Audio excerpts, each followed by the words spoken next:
ongoing protests in the city of Windsor, where the underlying current is that folks are prepared to go down here online and close the Ambassador Bridge again. So police have to bring in people on overtime. We have to call in the public order unit. We had to in the past from London, where there's a cost associated. We're training our own public order unit and have people ready to go now. But there is a cost with providing this service. We don't mind doing it, provided that there's a recognition that this is a federal asset. And regardless of whether the federal government owns it or whether it's privately owned, it is regulated by the federal government and falls under the federal head of responsibility. And so we're asking for equity, we're asking for fairness here.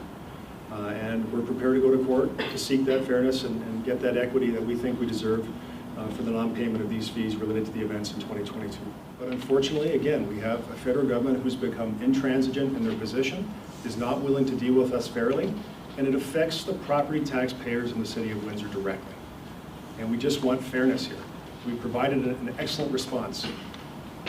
The Rollo Commission said we provided an excellent response. They compared the responses provided across Canada and used Windsor as an example, as a role model in the response that was provided.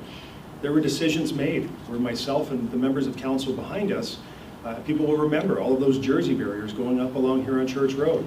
Those went up overnight. That cost more than $1.5 million to bring those jersey barriers in and set them up and take them down. That just happened. None of us, we didn't put our hand up to make that decision. If we had to, we would have been there to do what was recommended. But that's an expense that's put right on the backs of the property taxpayers of Windsor that we need some relief for.